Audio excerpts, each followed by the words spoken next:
is clear that this was a grave mistake which has cost many lives and will probably continue to do so. It would have been better to establish several smaller states in a free trade area. The exculpation, it must be said, that we did not then have the examples of the collapse of Yugoslavia and of the Soviet Union before our eyes.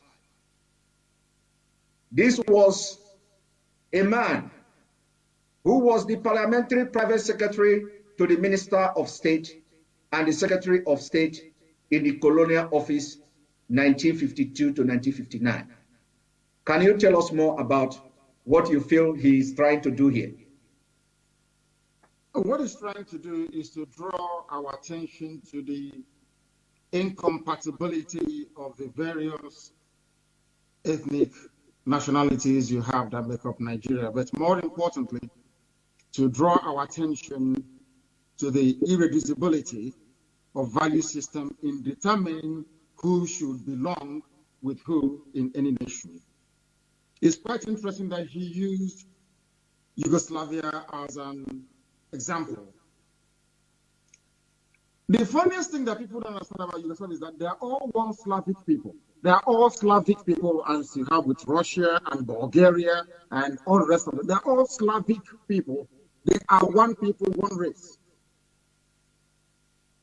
They are predominantly Christians. Of course, you have in Bosnia and Herzegovina, during the march of Islam into Europe, that a few of them became Muslims, as you have in some parts of Kosovo and also in Albania. What I am trying to point out is this: these people who are one race, predominantly one religion, cannot live together in a country called Yugoslavia. How about people who are from Senegambia and goodness knows where else? Not the same language, not the same religion, not the same traditions, not the same culture, absolutely nothing. How can you make these people become one nation? Is not possible. That is something we've talked about before, that most Africans don't seem to pay much attention to. We are tribal animals by nature. Africans are tribal by nature.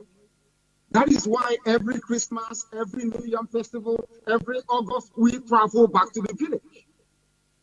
Even if you live in Kaduna, somebody will ask you, where are you from? You say, I'm from Ihioma. Because that is where your ancestors come from. In Africa, we come from where our ancestors come from. But white Europeans can travel to Australia and they're comfortable. They're from Australia. They can travel to New Zealand. They're from New Zealand. They're okay with it. But even if you take us to New Zealand and we stay there for 1 million years, if you ask us where we come from, I will come from Iberia.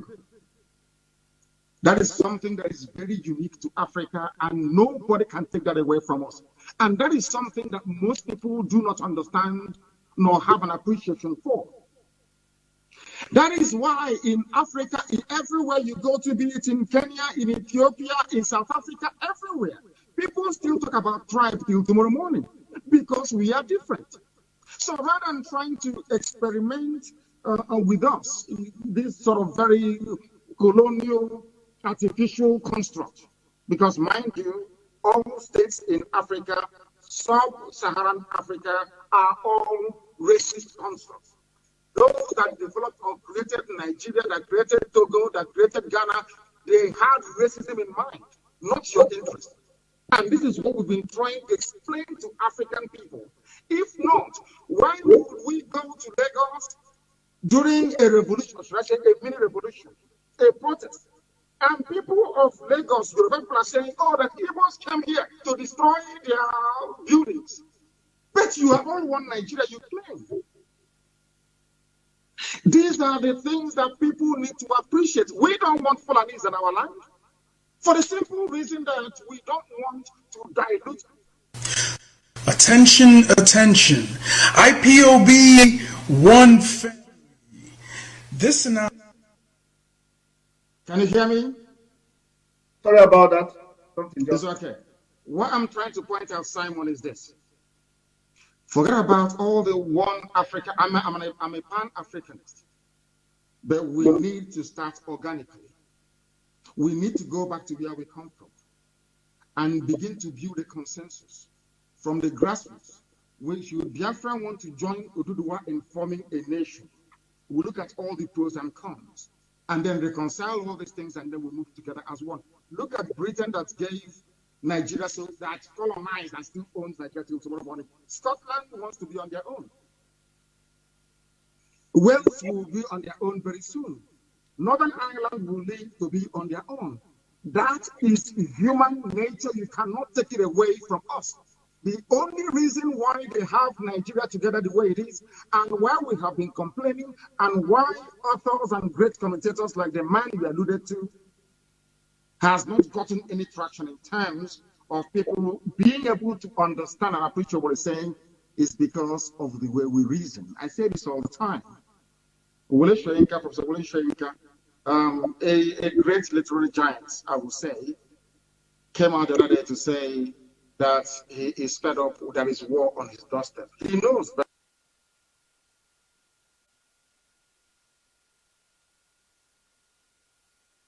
is flawed. If Oduduwa were to be on their own, do you think somebody will go to, any cow will go to Soyinka's farm to eat the cabbage or the carrots? It won't happen. These are things that we need to understand. Foremost, we are tribal animals because, right as we know, in Africa, we are attached to the land we come from. That is who we are. Because the white man can be born in England and come to America to settle for life and say he or she is an American, doesn't mean we have to follow them. Thank you.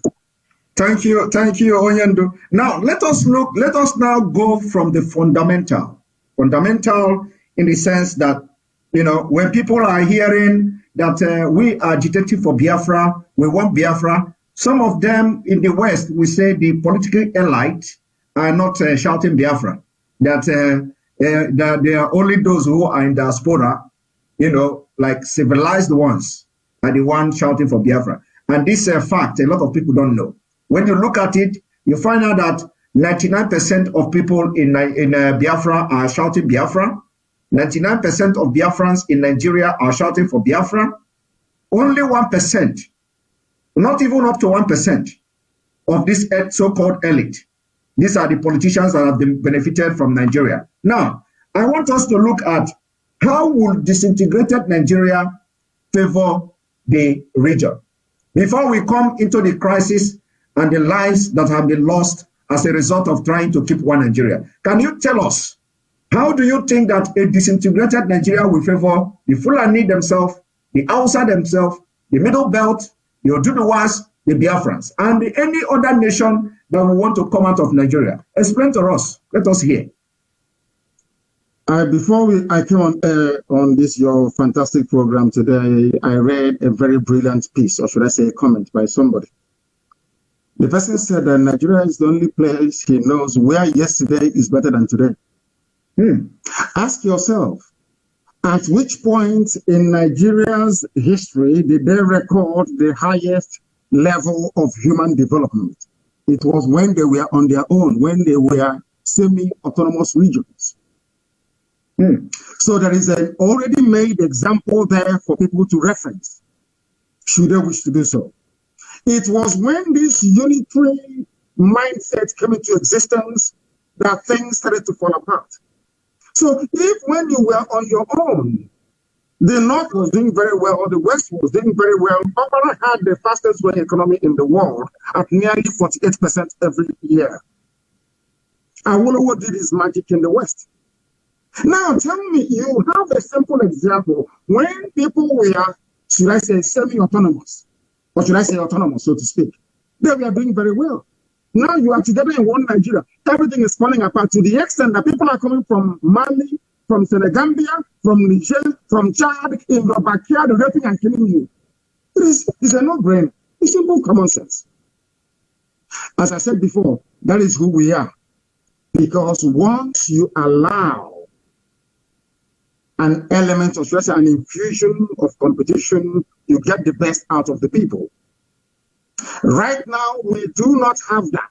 Right now, there is no competition. Right now, this thing about one Nigeria, unity, unity, unity, is stifling the creative potentials in us, all of us.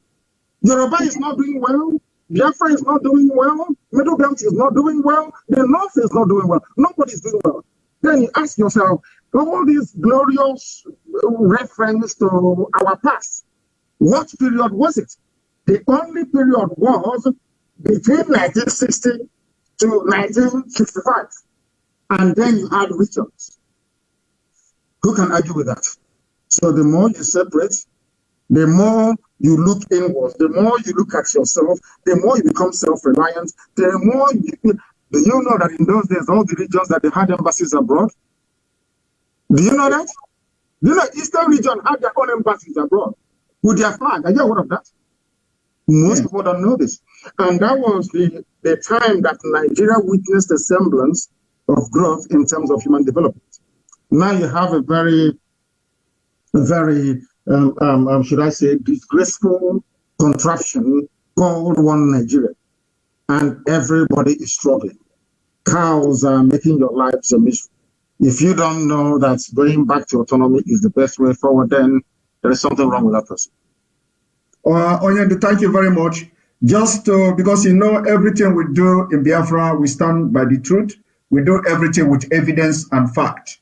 Just to back up what you have just said, I told you about 93 pages of application filed to the ICC. Barely few years of formation of IPOB, because this was in 2016. Barely 2 years. The foundation of Nigeria were shaken by the formation of IPOB and the activity of the IPOB in Nigeria. So on that ground, this application was filed in 2016 January. So I am bringing it to the screen now for people to see. For those who are asking, this is number one. The application has been filed 2016, 2017, 2018, 2019, and this is 2021. And there is nothing to show for it. And there is a place I'm going. I'm going somewhere with this statement I'm making now, which we are going to discuss, later on in this program. Now, when you read the introduction here, it says, one, this communication is hereby filed to the Office of the Prosecutor, the OTP of the International Criminal Court, the ICC, pursuant to Article 15 of the Rome Statute, the statute, by Professor Goran Slota and Andrew, on behalf of the indigenous people of Biafra, a movement dedicated to self-determination of a former republic of Biafra in southeastern Nigeria, as well as on behalf of 17 individual citizens of Nigeria, the victims collectively, with the IPOB, the petitioner. Two, the petitioner submit that, based on the information set out herein, there is reason to believe that crimes against humanity within the jurisdiction of the ICC, in particular, murder, unlawful imprisonment, torture, enforcement, disappearance, other inhuman acts, and persecution have been committed in the context of politically and ethnically motivated state violence against primarily IPOB members and the Igbo people of southeastern Nigeria. Due to the absence of domestic criminal proceedings with respect to those potentially bearing the greatest responsibility for these crimes, in particular, but not limited to Nigeria current President Muhammadu Buhari, and that was then, and in the light of the gravity of the act committed. Now, this is 93 pages, 93 good pages. The list can go on and go on. Factual evidences, citations, references, up to 93 good pages. And of course, like you said in the beginning, that you do not want to discuss this thing because a lot have been done and people are not aware of it. So just to let the public understand, what the IPOB have done all this while, when people go on social media to say IPOB under leadership of MAZI NNAMDI KANU is doing this or they are not doing that. You know, so this is just one evidence of it, that as far back as 2016, you have started taking actions which are necessary, lawful, and legal actions against the Nigeria terrorist state. But up to now, nothing is happening. But I'm still going to come back to why I am showing this thing, because the actions of today is as a result of the failure of the international community to hit to the call of the Biafra people, of which you have done honorably well in that aspect. So this is just a side comment on what you have said before. Now, going to what you just said about how Nigeria, how it will benefit the other region and the component that makes up Nigeria, how it will benefit them when Nigeria is disintegrated. And you made mention of what you read, that Nigeria of yesterday, that yesterday is better than today. And that is very awkward fact. You know, very, very awkward fact that every president that comes to Nigeria, the last one will always be better than the new one. It's not only in the economic sector and all that. But the second question, or the third question I want to ask you is this. Now, looking at what is happening now, a lot of people don't understand what is going on in Nigeria. A lot of people still believe of course, they still believe somehow in Nigeria. You know, they believe that the structure, the political structure of Nigeria is the major problem. And we, people following you, have a different view and a different opinion to this. And I think this is where the interest is clashing. Anybody that is shouting for Nigeria today believe that the problem is in the political structure. We are believing that the problem is not about political structure, but rather there is a motivated or there is a premeditated act to take our land and turn it into Islamic State or colonize us. So we are not looking at the aspect of the political structure anymore. It is a struggle for survival of our people. I want you to shed more light on this, because, you know, those supporting one Nigeria must have reason. And the reason what we have seen is that they are thinking that the political structure of Nigeria is the problem of Nigeria. So can you tell us more about, you know, that it is not the political structure, rather something they should know about? Thank you, somebody. Something they know about that pretend not to know about it. Everybody knows about the hegemonic tendencies of the Fulani Caliphate. We are well versed in the, should I call it, shenanigans of those people who are always expanding. There was a lecture that I gave that the Fulanis are the only people that continues to expand. Not expand in terms of population, but in terms of territorial influence and supplanting existing cultures and traditions with their own. When we say this, people say, "Oh, you're warmongering, you're profiling, and it is hate and all the rest of it." And I say it is pure nonsense. Look at the history of the Hausa people.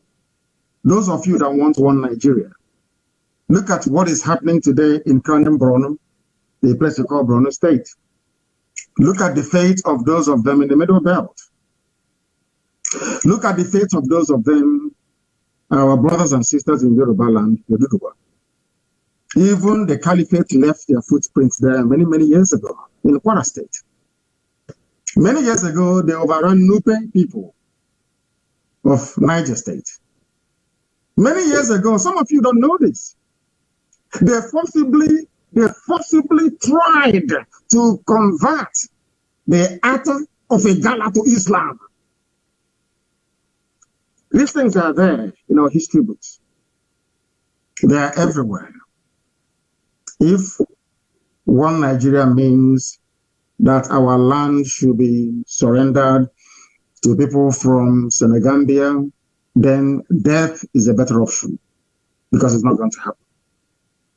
We are the Biafran people. And within that Biafra, it contains a very unique race in the world called the Igbo race. They are very difficult, don't get me wrong, but they're very unique. Very, very unique. I don't think anybody is more stubborn than we are. I don't think anybody is more generous than we are. I do not believe that any race on this earth is more affluent in terms of natural blessing than we are. Anybody thinking they can use the guise of one Nigeria to take the land of our ancestors, that person is dreaming. Them and their cohorts, they are dreaming. And I will tell you why they're dreaming. They have tried before, over 300 years ago, to take that very land. They failed. Islam made it to the sea across West Africa. Islam made it to the Atlantic Ocean. The only place that Islam did not succeed in penetrating is the East. And when they came for that very jihad, we had no army at all. God Almighty in heaven took the fought for us. All their armies died. That thing they tried in Kwara State and succeeded, they tried it in Lower Benue, in Idoma and Igere lands, and they failed. All their armies died. The few that survived, they trekked back to Zaria from whence they came. I must warn anybody, all of these people agitating or saying, oh, we want one Nigeria, you are setting up yourselves to fail. You are as foolish as Hausa peasants. Hausa peasants did the same thing you're doing. Oh, allow them, give them land, give them cattle. By the time they woke up, all their kings were dead. Hausa kingdoms became Fulani Emirates. Where you have Hausa governors, you have Fulani governors. Telling you we are Hausa Fulani, we are Hausa Fulani. And I keep asking myself, why is it that people don't see all these things? Is it because, of course, that is why we call them a zoo, because they are very foolish. Without apologies to anyone. Because if you are not foolish, history is there for you to reference. These people asking you for land, asking you for rule and maintain peace, let's stay in one Nigeria. What are their antecedents? What have they done in the past? Because where we come from, from their behavior in the past, you now know if you can trust them or not. But it's Britain that is behind the scenes, remoting everything that's happening in this zoo. I am a British citizen. I hold a British passport. I know there are good men and women in England. It is a land of conscience. It was English people that left Southampton to come to America to build America, the land of the free. English people, yes. They traveled on a ship called Mary Rose. They landed at a place called New England. Conscientious, honorable, God-fearing people. They were the ones that helped slaves to escape from the south to the north. English people. But there is a breed we have now. Blood-sucking demons.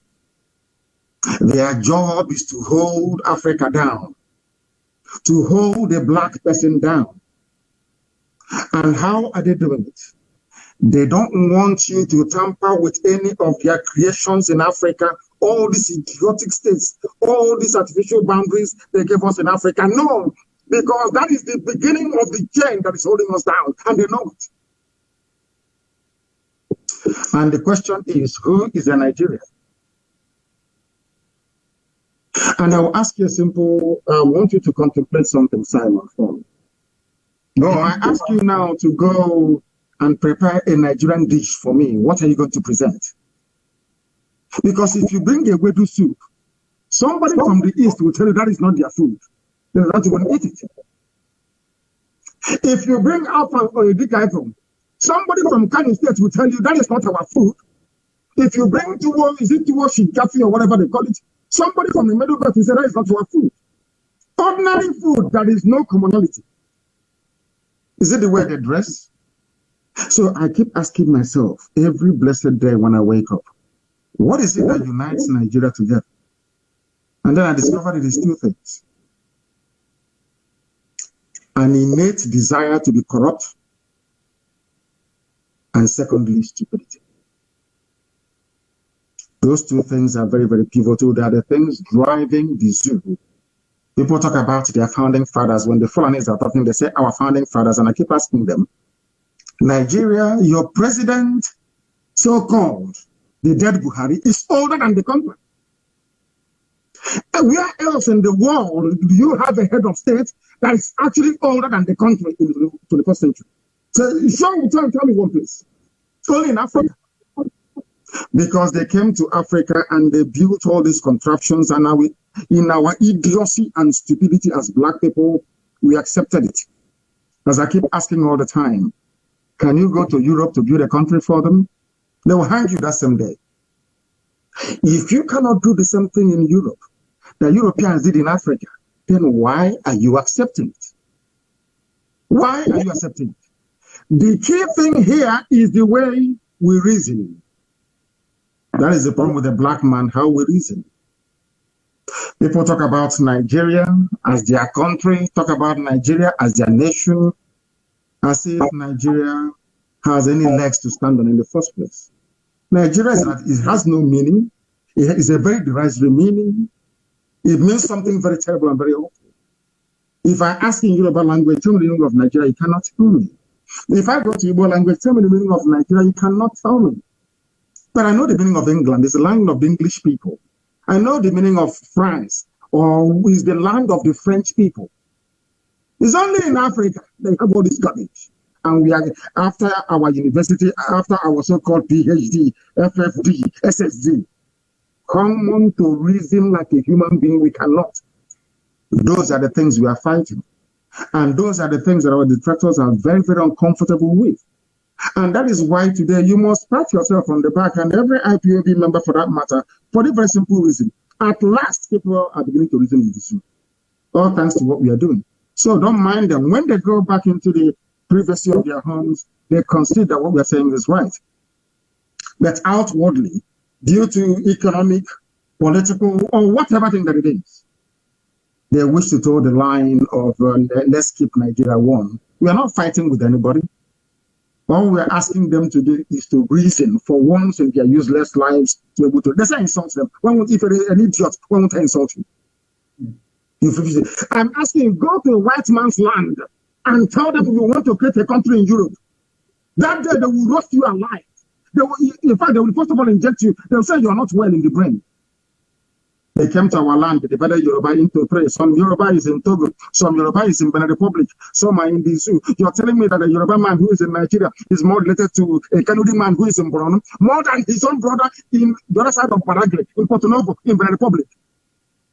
They speak the same language, wear the same clothes, eat the same food, everything is the same. But a white man, now we have French Yoruba, those who are in Benin Republic and in Togo.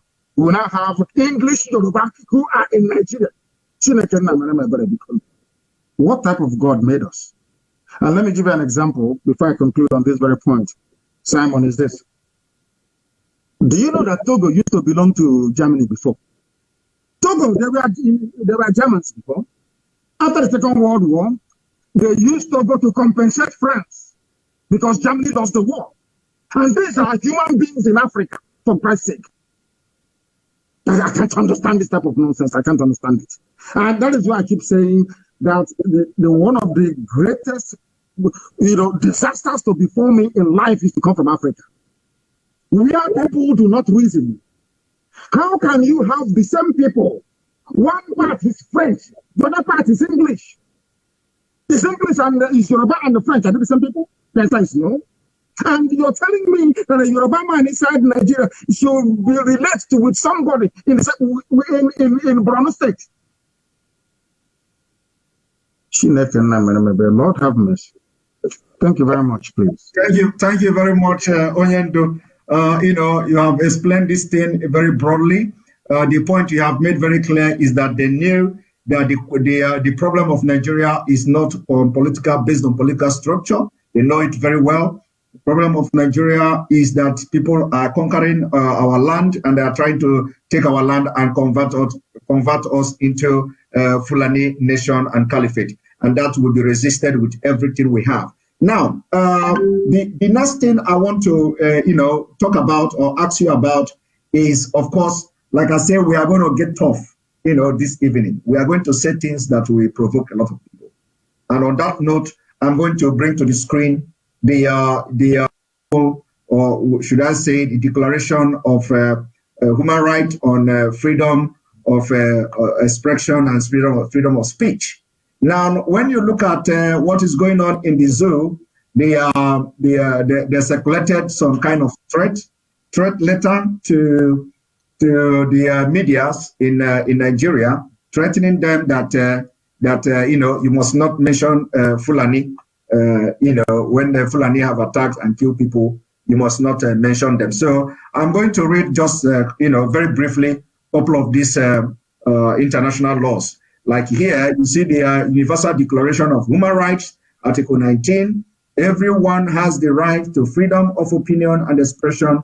This right includes freedom to hold opinions without interference and to seek, receive, and impart information and ideas through any media and regardless of frontiers. Now, the same, another international covenant on human political rights, Article 19, everyone shall have right to hold opinion without interference. Everyone shall have the right to freedom of expression. The right shall include freedom to seek, receive, and impart information and ideas of all kinds, regardless of frontiers, either orally or written, or in print and in form of art, or through any other media of his choice. The exercise of the right provide for in paragraph 3 of this article carries with its special duties and responsibilities. It may therefore be subject to certain restriction, but this shall only be such as are provided by law and are necessary. For respect of right or reputations of others, of national security or of public order or of public health or morals. Now, in this particular B, when the state becomes the sponsor of terrorism, of course, there is always exceptional clauses. Now, the African Charter on Human Rights and People's Rights, Article 9, every individual shall have the right to receive information. Every individual shall have the right to express and disseminate his opinion within the law. The resolution 169 on repealing criminal defamation law in Africa by the African Commission on Human Rights and People's Rights, 24 December 2010, underlined that criminal defamation laws constitute a serious interference with freedom of expression and impinge on the role of the media as a watchdog, preventing journalists and media practitioners to practice their profession without fear and in good faith. Automatically, this failed in the Zoo Republic of Nigeria, commending state parties to the African Charter parties that do not have or have completely repealed insult and criminal defamation laws. Call on state parties to repeal criminal defamation. Of course, this is directly talking to Nigeria. Now, while I'm reading this, let us go to the European Convention as well, of Protection of Human Rights and Fundamental Rights. If something is saying everyone has the right of freedom of expression, this right shall include freedom to hold opinions and to receive and impart information and ideas without interference and all that. Then the American Convention of Human Rights, Article 13, is saying the same thing. I don't need to go further. The Asian Human Rights is saying the same thing. Now, I am not going to ask you a question from this, what I have just read now. I'm not. It is not to ask you a question, but rather it is about what we are going to discuss from here. Now, looking at the Nigeria state today, you see that when it comes to international law, we have what we call the state-sponsored terrorism. We have state actor, non-state actors. Now you have in Nigeria who have been internationally recognized by different nations, by many nations, as aiding, abetting, and supporting ethnic cleansing, supporting terrorism by their action, inaction, body language, policies, and name them. Now, it is now lies in the hand of the citizen of this country. When you have a state sponsoring terrorists against its citizen, it lies in the hand of the citizen to rise up and protect themselves. On this note, you set up the Eastern Security Network against the non-state actors. And we know that the state actors are also there, aiding and supporting the non-state actors. When we are talking about non-state actors, we are talking about the Fulani herdsmen terrorists, we are talking about the bandits, we are talking about whatever name you can name them, they are all the same thing. Now, how do we combat the state actors in the presence of what is going on in Nigeria now, that everybody knew that the state actors are very visible in the field? The Army General called T.Y. Danjuma said, Nigeria Army collude with bandits. You have to rise up, otherwise you will all be killed one by one. Do you want me to play the video so you can, recall your memory on it? I'm aware of what T.Y. Danjuma said. All right. And he said we should all go and buy guns as well. He said exactly. Go and buy guns to defend yourself. And not only him, almost everybody is advocating for everybody to buy gun. But that is not the point. What I'm trying to say is that when you have in a country where you have a state-sponsored terrorist, how do you now, make sure that your people are safe against a state-sponsored terrorism, like we see in Nigeria? Thank you very much. Before I answer that question, before you started, you read out some conventions and some laws guiding people by the UN, by EU, by Africa, and all these people, all these very fanciful, beautiful words. They are meant for human beings in Europe and in America, in Australia. That is where these things work. It was not designed for animals in Africa, where people do not reason very well, where people do not think very well. You have a country called Nigeria that domesticated into its laws the rights of indigenous people, Africa Charter on Human Rights, that gives you, Simon, the right to agitate for Tokonese Republic if you want. It is in the laws of Nigeria. You go to the court in Nigeria, a judge will be looking at this convention that is actually a law, domesticated into law, and he will charge you or she will charge you with terrorism. People don't understand the mess that we're in. In a short while, I will answer your question. But until people realize that what we've been saying from day one is correct, their lives won't be any better.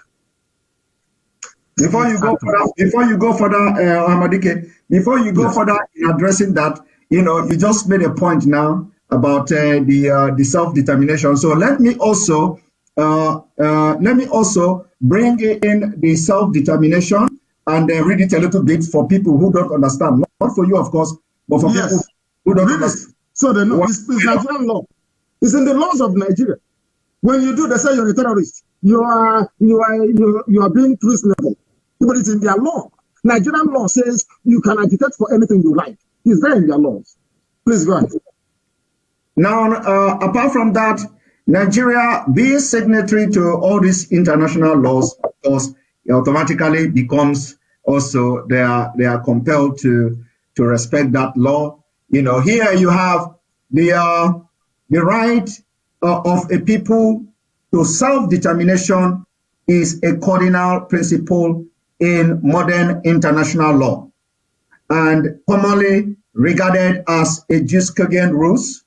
Now, these jus cogens rules we are going to go into now to tell you what actually, as you can see it, a peremptory norms is a fundamental principle of international law that is accepted by the international community of states as a norms from which no derogation is permitted. And when you look at this particular law or the treaty, I would say it is binding as such on the United Nations as authoritative interpretation of the Charter's norm. It states that people, based on respect for the principle of equal right and fair equity of opportunity, have the right to freely choose their sovereignty and international political status with no interference. Now, everybody knows why United Nations was formed in the first place in 1945. Is to maintain peace. Peace, amongst nation and state. Now, before going into commenting on this, how do United Nations comes in? It is us that have to now educate them about their own laws. That the reason United Nations was formed is to maintain peace. Now, how do you maintain this peace in Nigeria? In Nigeria, in Sahel region, in West Africa, considering the situation at the moment, what do you think that the United Nations should do to maintain peace in this region? Because that is exactly what they set them up after the World War. Yes, what they're going to do to maintain peace is to allow people that want to go via their own UN supervised referendum or referenda, which is the plural of referendum, to allow people to determine where they wish to belong to.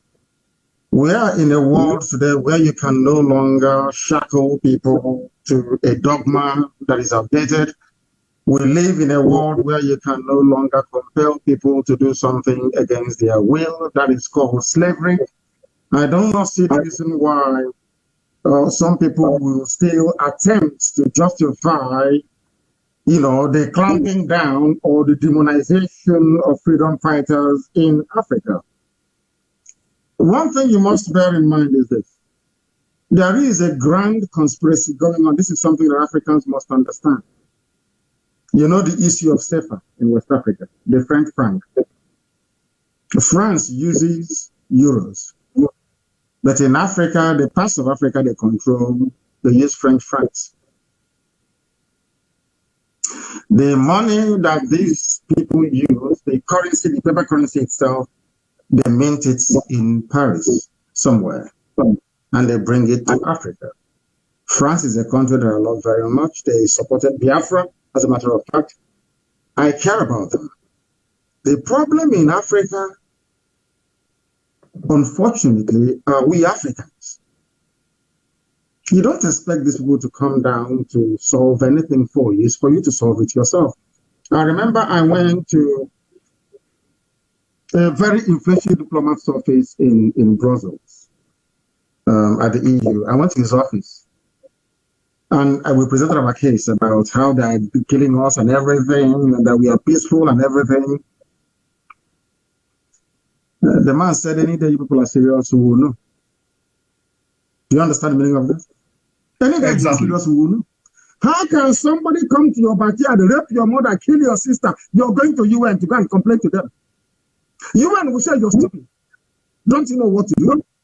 It's only by repelling these demonic forces that the world cannot come in and say what is happening. If there is no war in Nigeria, UN will not talk. If there is no war in Nigeria, CNN will not cover it. If there is no war in Nigeria, there will be no emergency debate at the House of Commons. Never. At a time in your life, you have to say enough is enough. What we are asking for is defined in law, and the law protects it. It's called jus cogens, which means in Latin, nobody can deviate from this. Nobody can. It is a fundamental right to agitate for your freedom. It's your fundamental right to do what IPOB is doing. No court, nobody can derogate from it. That is international law, which the zoo signed up to. But we are there every day deceiving ourselves. Let's go to court. We caught terrorists in our, what's their crime? Oh, they belong to IPOB. And you have a journalist, a Yoruba journalist that went to university condoning such evil. We are in Africa. We are conscientious, or people who should be conscientious, condone evil because of one consideration or the other. And I give it to white. Sometimes I say they say I am promoting white supremacy. No, I'm not. I am just being very factual. That is one thing that white people have that we Africans do not have. When you make a law, you keep that law. That is why that statue of woman you see all the time that is blind, people don't know the meaning of it. You go to court, you see a woman with sword. On the left hand is maybe Holy Bible, I don't know, or Holy Quran. And you see that they covered her eyes. Go and check every law court. Do you know what it means? That the law is blind. So even you, as a judge or magistrate interpreting the law, you don't look at the ethnicity of those who are involved. You don't consider if they are rich or poor. You just interpret the law the way you see it. The law says that what IPOB is doing is correct. But somebody will go to police station and write and say, oh, they are terrorists. It's treasonable felon. Therefore, what is happening to us is coming from us, not from white people, not from anybody else. After all, the way that Britain is meddling into the zoo today called Nigeria is because we allowed it to happen. They're allowing it because Fulani is benefiting from it. Typical black people. And I must remind you that white people came to Africa. The Portuguese, the Spanish, the French, the British, the Germans, the Belgians, they came to Africa. The conquering army, the European conquering army that took over the whole of Africa, we are not Europeans, they were Africans. They come into Africa and they use Africans to conquer Africans. It hasn't left us till today. And these are the things that we are fighting. That is why I keep saying that the best thing that IPOB could do for black people is to change the way they reason. Once you change the way they reason, you will see all the difference in this. Remember when we used to tell our Yoruba friends and brothers that the Fulanis are coming? Nobody believed us. They mocked us, they ridiculed us, they said, even today, if you watch Channels television, mostly Yoruba journalists in Channels television, they are making the exact same mistakes that allowed the Fulanis to come this far. They never rose up to condemn them. They never interrogated this Janjaweedism, this march of the Fulani. And as you were saying this, Simon, something occurred to me. Do you know that the Attorney General of the Federation of Nigeria is now advocating that the Fulanis must have a ministry for cows, a commission for cows? Are you aware of it? It's in Vanguard newspaper. And you are all in one Nigeria. 21st century, and you're discussing the movement of cows. There is no justification whatsoever. We are in the mess we are in today because we allowed it to happen. Any day we rise up and say enough is enough, the world will take notice. That's what we are doing. You asked about ESN. Why won't ESN come? The first rule in nature is self-defense. It is so common. It is called tort law. T-O-R-T, tort law. Which means that even a mad person knows about it. You don't need to go to court to justify yourself. You come to my land, you kill my mother, you rape my sister, you cut them into pieces, and then you go. When I confront you, you tell me you want Ruga. You want Fulani in every state in Nigeria. Who told you that? If you're going to give this preferential treatment to cattle raiders, then why not motor spare parts dealers all over the country? Why don't you give them land and give them loans? People see the truth in the zoo and they keep meandering, they keep hiding from it. After all these years, look at the likes of Modo. After messing up for years, now his eyes absolutely open. They now know that what IPOB has been saying is right. That's the thing with our people. No single apology to any idiot, wherever they may be in the world. I'm in America, I don't give a damn. No apology to any idiot anywhere they are. ESN has come to stay. We are going to die there, all of us. Let them bring that their nonsense to our land and we'll teach them a lesson. They can do that always in Yoruba land. We take their land and bring it, we'll die there immediately. so they can see with their 2 eyes. Hausa may have fallen for them very cheaply and easily. Bagi or Gwari people may have fallen for them. Nupe may have fallen for them. Egala, some parts of it may have fallen for them. But you see the land of Biafra, we will not surrender Biafra, never, ever, ever. There will be no Ruga, no cattle movement of any sort, none whatsoever. They can bring all the families they like, they cannot settle in Biafra land. They can settle elsewhere, but not in our land. ESN has come to stay without apologies to any idiot, to any fool. We don't apologize to any idiot. For the, did you see the lady that was caught up in? They raped her and they cut her into pieces. Did you see it? Did you see our mothers being raped in Enugu? It's all over the place. They came to me, but they massacred our people. All we did was to cry, to write on Facebook, to, oh, please sign here. We want to petition the House of Commons. The curious are to sign here. After signing, what happened? Our cases are there everywhere in the world. If you ask them, they say, no, we don't want Nigeria to break. No, we don't want. But America broke from British Empire. Canada is a free nation. Is that not correct? Under British influence before. Now you're telling me to do the same thing that you did to make America great. You're saying that I cannot do it because you're white and I'm black. God punish the idiot. God punish the bastard. I'm saying it openly. What you did in America to make America great, what you did in Australia to make Australia great, what the French people did, because I'm a black man, you are telling me I have to give my land to a bunch of reprobates from the Sahel to rear their cattle in my village because I'm a Nigerian. God punish the idiot. Oyendo, that is why we are backing every of your action and every of your decision.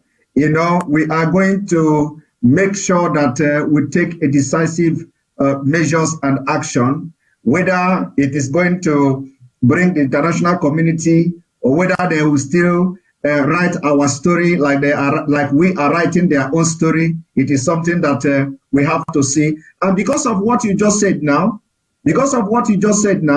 there is, if you permit me, I will play just one video that is very, very important of our brother, that also shed more light on what you just said now, making America great again, or making your people great, and you don't allow us to do our own. You know, that is something that we have to talk about often. You know, you cannot come and tell us not to do anything on our own, but in your own country, you want to do everything and make it the way you want. So let us play this video for our viewers to see. Very, very important. Very, very important. One moment.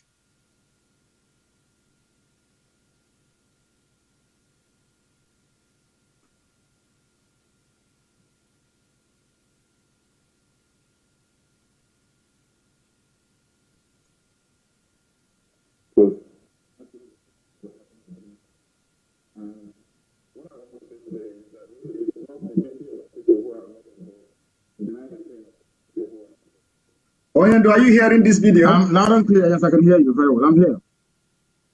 Because they don't want me to put it on. I've tried to pull it, so let me play the audio. So yes, at least. Right.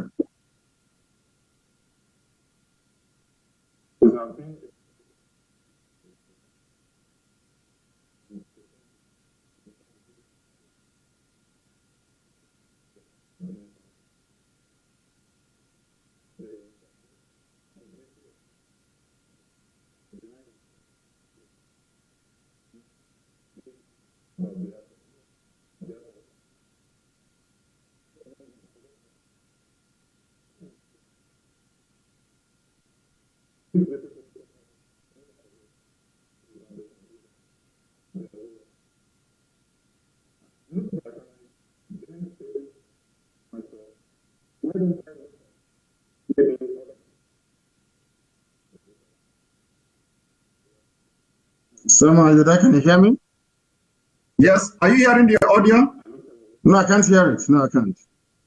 Oh, you can't hear it. Oh, no, my I cannot hear it. Maybe you can paraphrase it for me. Perhaps you can tell me what the audio is saying, or tell the listening public what the audio is saying. So the audio, of course, the audio is saying that for those who are making commentary on Biafra, it is not, they are not in the position to to tell Biafrans not to talk about Biafra. Yes. That especially the issue of the war and the experience and all that they are not in the position to talk or to tell Biafrans not to talk about Biafra. Rather, it is the responsibility of Biafra people, either if they choose to forgive. That it is not, you are not in position as somebody in America, you are not in position, somebody in Europe, you are not in position, somebody elsewhere in Nigeria, you are not in position to come and say, do not talk about Biafra, because you are not at the receiving end. You did not, you did not participate or feel, the pain of Biafra. You are not a victim. So allow the victim of Biafra to talk. If they decide not to talk again, it is them that should decide not to talk about it. Not somebody who did not feel the pain or who did not fall a victim of the killings by the terrorist government of Nigeria to come to say, okay, let us forget about this Biafra, let us try to heal and move forward. That's what the person is trying to say. I think the video, I'm going to post it later on. I'm going to post the video later on. And then, so now, let us go to the next question. You know that Nigeria has been killing people, Biafra people, since 1940 something. Yes. Since 1940 up till 2021. Yes. And if we begin to count, apart from the over 5 million people that died between 1967 to 1970, after that, every killings that happened in northern Nigeria, the Biafra people has always been target. Yes. A lot of people are telling us now that, Biafra, you are endangering the life of the people. You are endangering the life of the people. So, and when they are saying this, endangering the life of the people, we don't understand. What do they mean by endangering the life of the people when actually the life of every person in Nigeria is already in danger? So can you tell us, how do you explain to them how endangered are the life of people in Nigeria? Not even talk about Biafra now. One Nigeria is what is endangering your life. If you stay in one Nigeria, you will die. It's a very simple fact. Why are people dying today? It's not because of one Nigeria. Let's say miraculously they had agreed to what our great leader, our eternal leader Ojukwu said in 1967 and opted for a confederacy or a confederation. Do you think Fulani will come and kill you today? Is that not common sense? These people, they know the truth, they keep pretending. Let me tell you one thing, Simon. Those living in KANU and Kaduna, they're endangering my life in the village. If because of you, the Fulanis have the temerity to come to kill us, that means you in Sokoto, you in Meduguri, with your 2x2 hotel, because of that, you want to endanger my entire village. You are the danger to me, not me to you. Let me tell you one thing. Have you ever wondered why each time the Fulanis, they kill people, they take over your land, and there is this who had this, trouble now bubbling, they always talk about unity of the country. Unity of the country. Why is it after each and every atrocity, the next thing they talk about the unity of the country? Because they know that within the so-called fake unity of Nigeria, they can perpetrate any evil and get away with it. Don't you know that?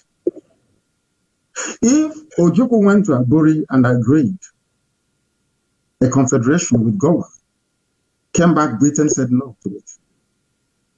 Because that will not allow them to use the Fulani to do Satan's work that they are doing, to the work that is the work of Lucifer. Everyone knows that very well. It's the work of darkness. Getting all these savages from across the Sahel to come in a country where we were before Koro, before our eyes. The government of Nigeria said, those killing people are foreigners. When I go to it makes me very, very upset, to be honest. And I hate Nigeria the more, and anybody who calls him or herself a Nigerian. As I've told you, I don't see you as a human being. Once you say you're a Nigerian, I see you as something lower than you are not. God in heaven knows. I don't have any regard for you. Before our eyes, they asked them, people are killing us, so come to rescue us. So they said, no, they are foreign, they are from foreign, they are foreigners. Now, the same foreigners, you want us to give them land to do agriculture. In another, honestly, I don't know the God that made black people. I'm being honest with you. I don't know who made it. I don't know where we came from. Because no human being can reason the way we do. I tell you, it's not possible anywhere in the world. Who are those killing us? You said, oh, they are foreigners. Before our eyes, during COVID, the height of COVID, they closed southern borders, but opened northern borders. Nobody said anything. Even today, I was yesterday, they appointed a new EFCC chairman. That man is a foreign man. Nobody said anything. So that means that Nigeria belongs to them. That means if you support one Nigeria, you support what the foreigners are doing. It means you want me, my village, to be taken and handed over to foreigners. Anybody canvassing for one Nigeria, you are a threat to me and to the way of life of our people. There is a reason why when you're going to the village, you buy a bottle of hot drink to give to an elder, to pour libation on the ground of your ancestors. That was the same reason why when Joseph died in Egypt, they dug his body up, his bones, and took him back to the land of his fathers to go and bury him in Israel. That is who we are. Nobody can take our land from us. Anybody, we are in the north, you are endangering us. Mind what you say, not to endanger us. But you living in the north, you are endangering me living in the village. I knew that when this problem started, they would say, oh, you have Igbos everywhere doing their business. Nobody's driving them away. Why are you driving? I know they will come to that. That is their method. Because you're living in Gwagwalada. I should give over to you. Fulani will take over back. Did they come for business? Is it today they threat to kill you? From 1945, they have been killing you. I remember when George Bush went, I think 2005 or whatever, and bombed Al Qaeda bombed what are they called again? Taliban in Afghanistan. In Kanu, they were killing us. In Kanu State, they were killing us. When somebody drew a cartoon of the Muhammad in Denmark, they kill us in the zoo. Have you all forgotten? Are we that foolish that we have all forgotten all of this? During election before your eyes, they destroyed polling stations. They said, oh, Biafrans are going there to go and vote. Let's destroy it. EU was that they observed it. They saw everything. After seeing all of these things you're telling me about, I'm endangering your life. You are the one endangering me. And before you endanger me, I will endanger you first. Thank you very much. Oyendo, this is a very strong one. And I think every Biafran agitators, including media and those writing in national media, should take this up. This is a very strong one. Those who say we are endangering their life or life of Igbos, the people in northern Nigeria, the people supporting one Nigeria are endangering our own life. I think this should be the message from now on, so that because a lot of people never understood, from this perspective you are coming from now. Because when you continue to push for one Nigeria, you continue to endanger the life of others, especially those who do not want to be part of Nigeria. And those people who do not want to be part of Nigeria are much in number than those who want to stay in Nigeria, which is just 1% of, if not up to 1% of them. So this message should be spread. We have to continue. Now, another thing is that when you listen to the Inspector General of Police, you just mentioned about the EFCC, the Fulani, and nobody is talking about it.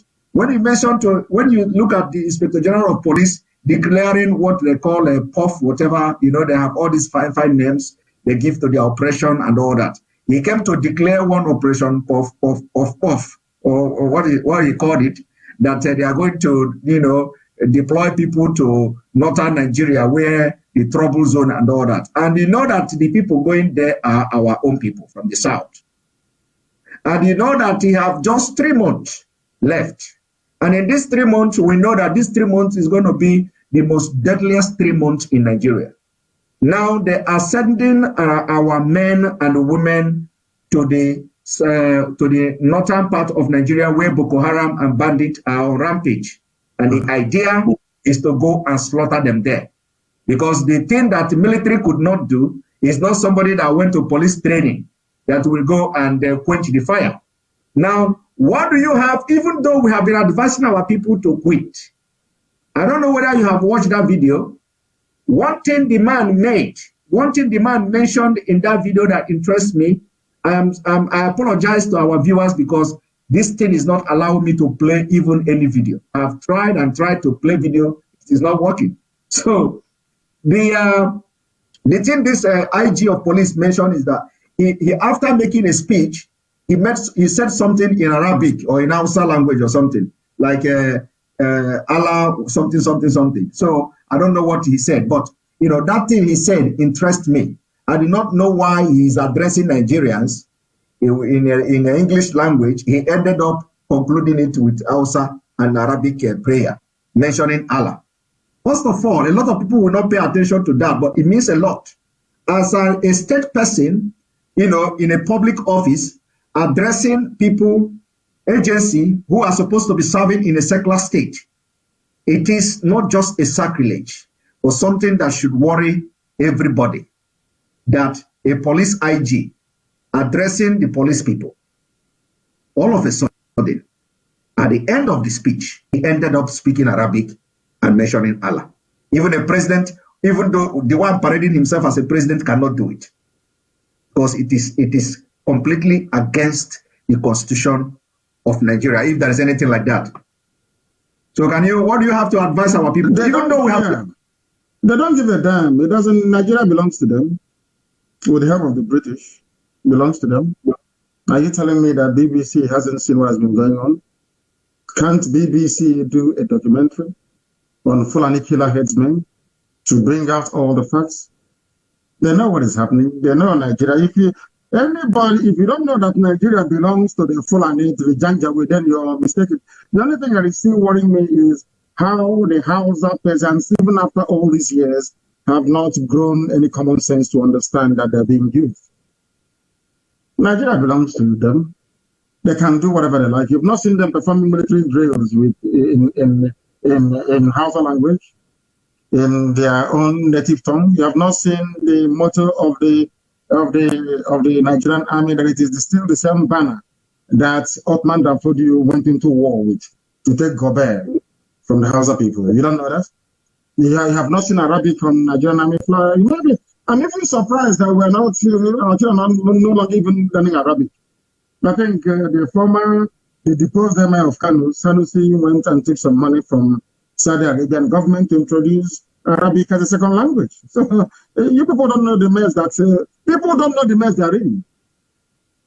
You remember that time we used to say that the war is coming? They said we are warmongers, we are miscreants, we are touts. You know, we have very beautiful names, and I love it. I'm the #1 miscreant anyway. All these names they keep calling us.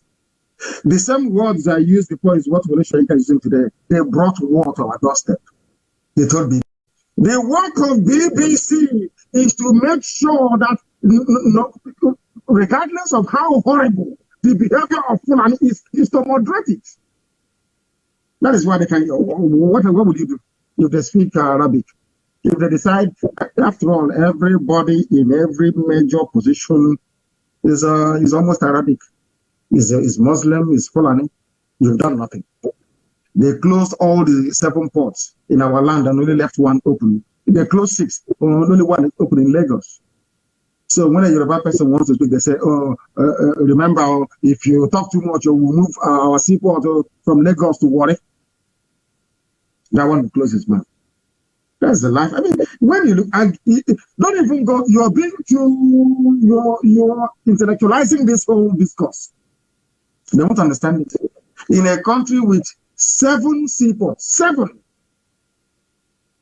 One, 2, Calabar, Warri, There is one again. You remember that place? I don't know, maybe you are too young. We had a dumped toxic waste when I was in secondary school.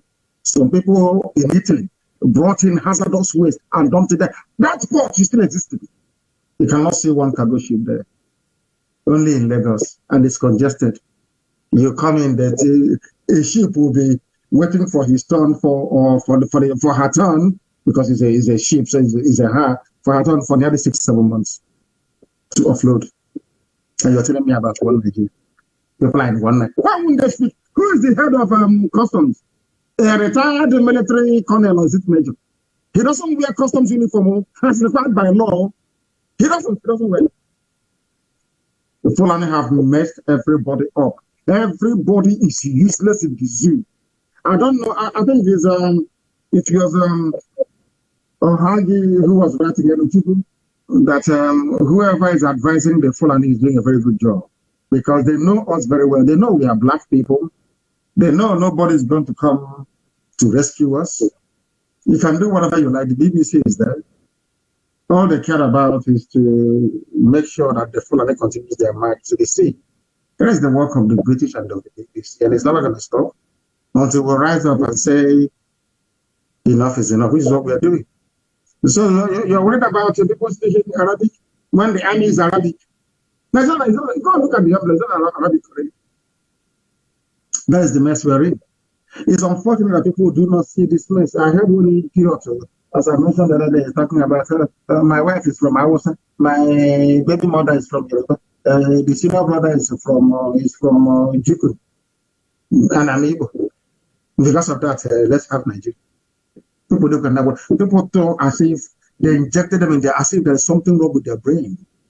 Haven't you seen that our dear sister Chimamanda? Because if you do good, we pardon you. If you mess up, you know, as IPOB, we are too strong. We shred it to pieces. Today she has come back to her senses, saying she has what we are saying is correct. You may not like it because I am saying it. You may not like it because someone is saying it. You may not like it because family writers are writing about it. You may not like it because a person is saying it, but it is the truth. You can hide and run and speak all your grammar and all that. It is the truth. Fulani will kill you. They will take your land. They will take it. And the BBC will cover up for them. So you don't know. I feel sorry for the animals in the zoo. Zoological Republic.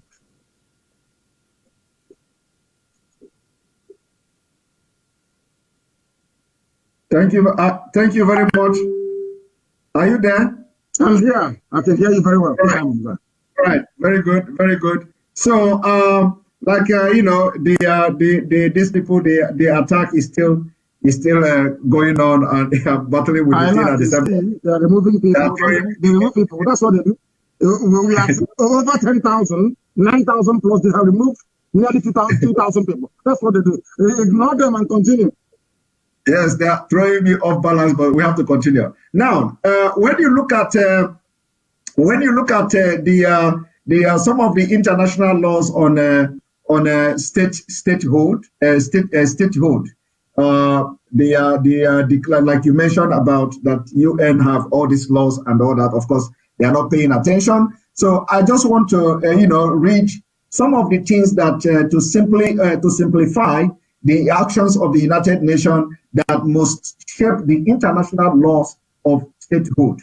And those things that shape the international law for statehood, for example, the Biafra state. If at a point, as this thing is going now, Biafra declared state, is this: the resolution passed by the General Assembly, the decision of the International Court of Justice, the law recording codification effort of International Law Commission, and the decision by the member to enter treaty, recognize or not recognize purported state. Now, there are, in addition to this, there are 3 traditional criteria that could make indigenous people, to be regarded or to have a statehood. Because all these things I'm saying now is something that Biafra overqualified, like Biafra people overqualified. Now, the three traditional criteria is population, territory, and government. And then in defining or giving more meaning to all this, the three most basic and least controversial criteria of statehood come from Article 1. Article 1 of the Montevideo Convention of 1933. Now, although the treaty itself has never been officially adopted outside of the Americas, of course, we know what when it comes to international politics and international laws, Article 1 remains highly influential and is generally considered a reflection of most fundamental criteria of statehood. We're talking about Biafra now. If what is going on, who knows anytime this year, who knows anytime next year, who knows anytime before 2023, if something happened that every nation in Nigeria begin to declare the statehood. Just for clarity. Now, the population. The first fundamental criterion is a permanent population. Simply put, the population of a potential state cannot be entirely composed of nomad or travelers based elsewhere. And now we are talking about the Fulanese. So you cannot, Fulani cannot have a statehood because they fall under the nomad. And or they are regarded as the travelers or they're based elsewhere. They cannot be regarded as population. And that is happening in Nigeria. This is in law. That is happening in Nigeria. Fulani is claiming Nigeria where other people understood what international law says and chased them away. They come to Nigeria where Gari and the Akpu and the Ewedu and the Gusi has declared the sense of reasoning of the people who call themselves politicians. And they cannot know their left and right. And now Fulani has come to understand that the people that are in the front line of politics from the southern Nigeria are all Mumu, and they are using that Mumuness against every other Nigeria, which goes to what you have said, that these people are endangering your life and the life of other people while they continue to remain in Nigeria and nomads are controlled. Now, that is for population. Number two, the territory. The second is defined territory. The borders do not need to be fully defined or undisputed. They just need to be an identifiable location. And this is where I give it to you and I doff my cap, because a lot of people have come to attack you about bring your map. Bring your map. In international law, like I said, the Montevideo Convention, anybody can go and check it out. You have what is defined as territory. You don't need to have a map, before as you are agitating for your freedom. You do not need to present your map to anybody. At the point where we are now, the question shouldn't be where is your map. So some people are actually misleading a lot of people into putting more effort and emphasis on what is map. But rather, the law says there just needs to be an identifiable location. And you have done this in several of your broadcasts, mentioning where you think Biafra should start from and where it should end. That's exactly in conformity with what this law says. Then another thing is, number three is government. I'm not asking you a question. I'm just backing up with what you've said. The third is an effective independent government with the capacity to enter into relation with other states. This is the trickiest of the three elaborated. Of course, this you have also done very perfectly and excellently well. For those who are looking for what is, how the Biafra government is going to be and all that, you have actually set an example, you have actually set a pace, and actually form two parts in this Montevideo Convention, but essentially require states to have structured, legally independent administration that control at least some of its claimed territory and population. Some additional points to note are A state does not have to have actual diplomatic relation. It could be under diplomatic boycott. It just needs to have capacity to have them. I believe, with what is going on now in Nigeria, we are going to come to this point of this Montevideo Convention. It may be invoked as time goes on because, you know, when you anoba joso abaya jebe. So, and I believe that other parts of Nigeria will also, without even knowing it, adopt this Montevideo Convention. Now, having said this, the Nigeria we see today, and the way the federal government of the Nigeria are backing terrorists openly, without even hiding it. They are backing the terrorists openly, supporting them, you know, romancing with them, having meeting with them, and not only that, they are supporting them. The Sultan of Sokoto, who they regard as the traditional ruler of Nigeria, he is the chairman of board of trustee of Mayete Allah. Of course. Mayete Allah has come publicly to take responsibility of the terrorist attack against southern Nigeria. Now, in addition to this, the person that is parading himself as a president in Nigeria is a board member of this terrorist group that have been ranked number 4 deadliest terrorist group in the world. People are not paying attention to this. And when they are killing people, the Minister of Information, who happened to fall into the territory that was conquered in a Kwara state, now come to say, we are not going to treat terrorists the same way we will treat those who want to get their freedom from Nigeria.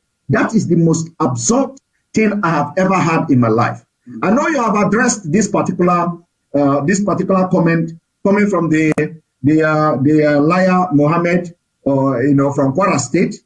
But please, can you, you know, in a different, just from a different perspective, can you tell us how would somebody who say he's a Nigerian, you know, especially from the eastern part of Nigeria, and you call yourself a politician, you go to Abuja, you call yourself a governor, you go to Abuja, you call yourself a House of Assembly member, you go to your state and all this, and then you hear somebody saying that those who has made you not to travel by road to Abuja, those who made you not to travel by road to Enugu, those who made you not to travel by road to Owerri, with all your fine vehicle and all your cars, they are not to be proscribed. Rather, the people who say you should have your freedom are being proscribed. In Nigeria, where you actually have state judiciary, that you can actually go and approach the state judiciary and order them to de-proscribe IPOB. For the statement coming from that Minister of Information requires, opposite reaction. Now, what do you have to tell our people who think this way, that after that statement, nobody has actually come out to say anything? At least I have not read. I have not read anybody. They will not come because they've been conquered.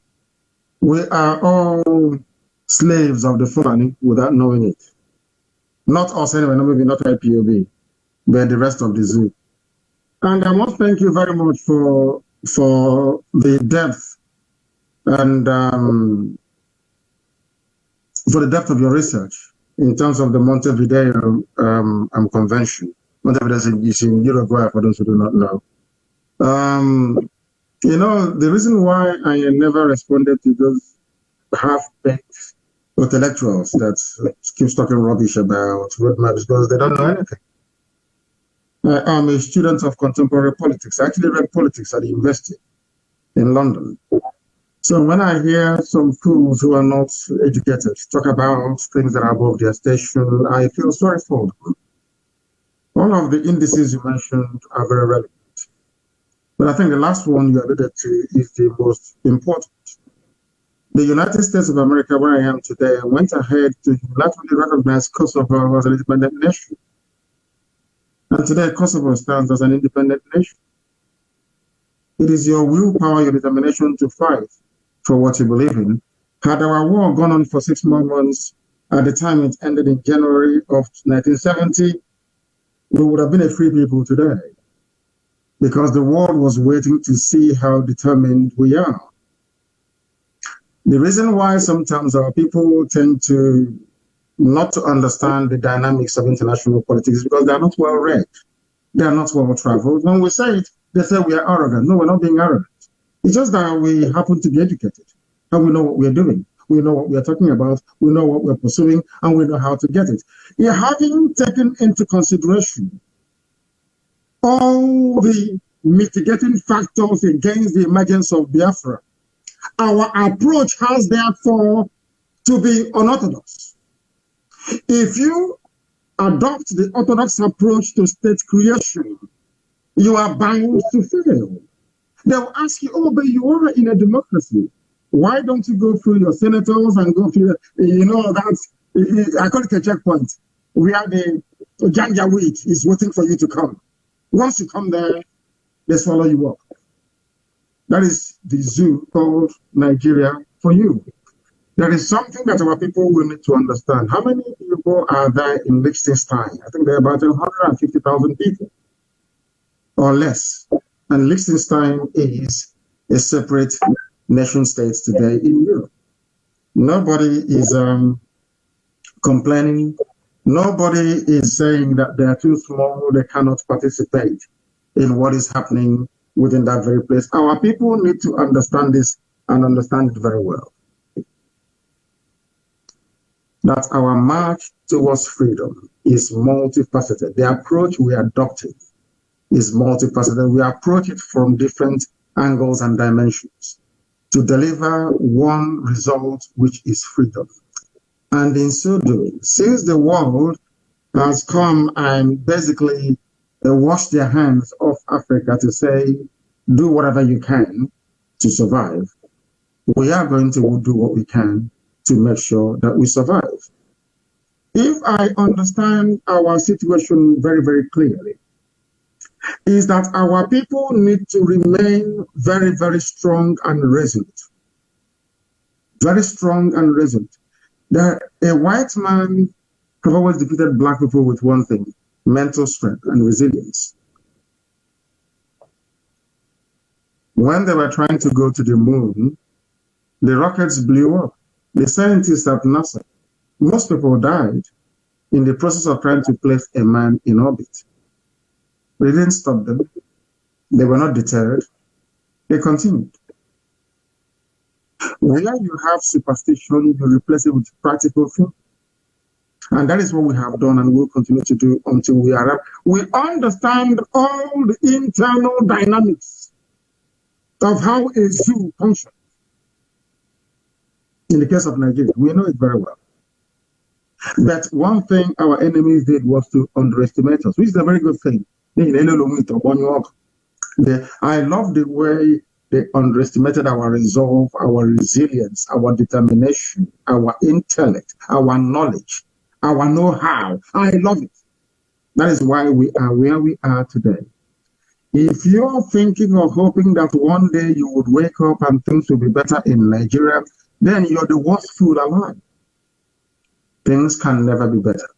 They have structured the system in such a way that if you were having 12 hours of electricity last year, this year you only get about 6.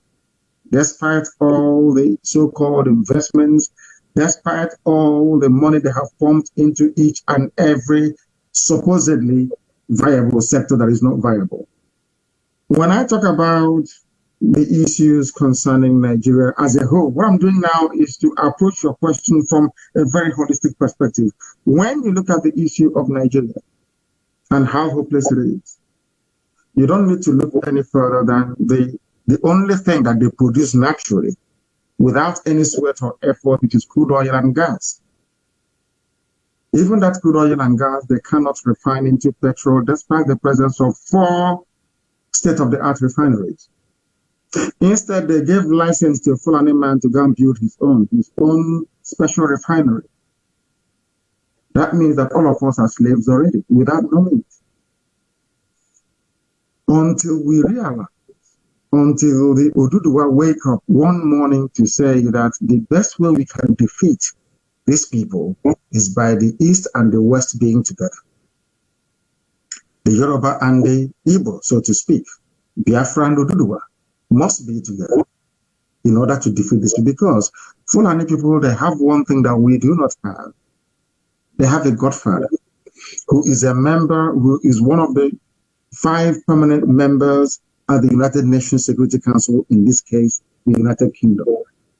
UK will never love you. They may respect you, but they will never love you.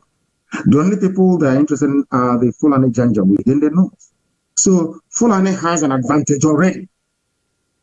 Therefore, the only way for us to counter them is through our resilience, our stubbornness, our determination, our never say die attitude, and our ability to work with our closest neighbors, in this case, the Oduduwa, to stand strong and to say enough is enough.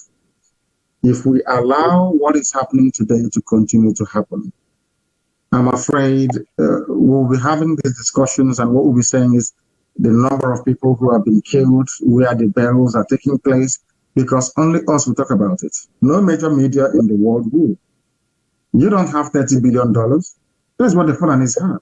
Over $30 billion to lobby, to make sure that CNN doesn't do anything about your plight, to make sure that the BBC doesn't. And on top of this 30 billion war chest is their own girl who is at the UN lobbying on their behalf. And on top of that, you have Britain. Our work is cut out. But I do believe very strongly, and without any provocation, that we are going to triumph and prevail in the end. Because the God we serve is the Almighty God in heaven and not man. And if his words are to come true, which has gone across the ages, then Biafra is coming and nothing is going to stop it. Thank you. Thank you very much. Thank you very much, Hamadike. A lot of people are saying that my question is too long, and they don't know that most of the things I'm just, backing up what you have said already with evidence, within international law. I like what you did with Montevideo Convention. Anybody now asking you about roadmap, simply give them the link of Montevideo Convention in 1933. Go there and see it. That is the exactly. Exactly. Some of them call themselves lawyers and all that, deceiving people everywhere. Anyway, now the next thing I want to ask you is that when you look at the ESN, the Eastern Security Network, a lot of people are saying that, oh, now you have 4 militant. Now after this, now the militant is going to turn this and turn that. Of course, I want you to explain this in a different perspective, from a different perspective, looking at the difference. What we have in the ESN is completely different from anything you can see from anywhere in Africa. Yes, ESN is there to make sure that our land is not taken over by the Fulani Janjaweed. That's all. Exactly. Process, if you happen, because for Fulani to get land in your village, they must have an agent. They must have an Igwe or PG that will show them the land or sign contracts with them. Or in most cases, you have a political errand boy in Abuja, probably making his master very happy. Some of these people that forgot their boxer shorts in one hotel or the other over there after meeting an Alhaji, one of these people may bring them back into your village. But those people are also our enemies. So we are not only pursuing the Fulani Janjaweed, we are also pursuing those who are giving land to them so that they understand that what they are doing is intolerable and cannot be condoned. That's exactly what we are doing. And we cannot go outside that very limit. Never, ever, ever. But if you connive with the police, connive with the army to attack any formation of ESN or any IPOB member undertaking the work of state, then you are inviting our wrath upon your head, because we will not forgive nor forget. It's as simple as that. If we put up a poster to say no grazing, we bring it down, you're asking for trouble. If people are going about putting up posters and you attack them, you're asking for trouble. Because, of course, we understand that some people were fathered by the Fulani Janjaweed during the war. We understand all of that. They gave birth to rubbish. We know that. But what we are saying is that what ESN is doing is to protect our land and to serve the people. It is not there to do anything else. That is why we are not in the townships. We are not going to do police for them. But where our lives are threatened, ESN is there. We are here to protect the lives of our people and to make sure that Biafra is restored. Nothing more, nothing less. We are not going to build that with brutality and senseless thuggery. It's not going to happen. Because we are also, and don't mind you, all of these people, they have sworn to defend Biafra. That is what they are there for. It's not going to change. Now, Hamadike, looking at what is going on in Nigeria now, we know that the government of Nigeria, the zoo, is accomplished in this whole jihad attack, in this whole terrorist attack. They are accomplished. Now, what assurance will you give the people of Biafra who have become helpless, if not for the emergence of IPOB, if not for the emergence of the ESN just last year? You can imagine what could have been happening now if we are experiencing what the people are experiencing in Yoruba land, where the Fulani, they gave Fulani ultimatum, and then after the ultimatum, the Fulani come to say they own the forest in Yoruba land.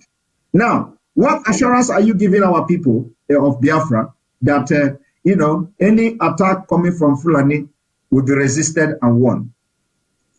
They should know that, because we know that the Nigerian state is an accomplice to what is going on, because there is no president. Nigeria has no president. Buhari is dead. Everybody knows that. Even a fool knows that very well. That is why Garba can come out and tell you that anything I say or Premier Adesina says, you should regard it as if the president is the one speaking. In the height of this mayhem, slaughter, insecurity, the person you say is your president is nowhere to be found. The first lady is nowhere to be found. Because I think she took my advice and went with the young man to Dubai where they're having fun. Who knows? I think she's over 50 now. I don't know if she can get pregnant again or not.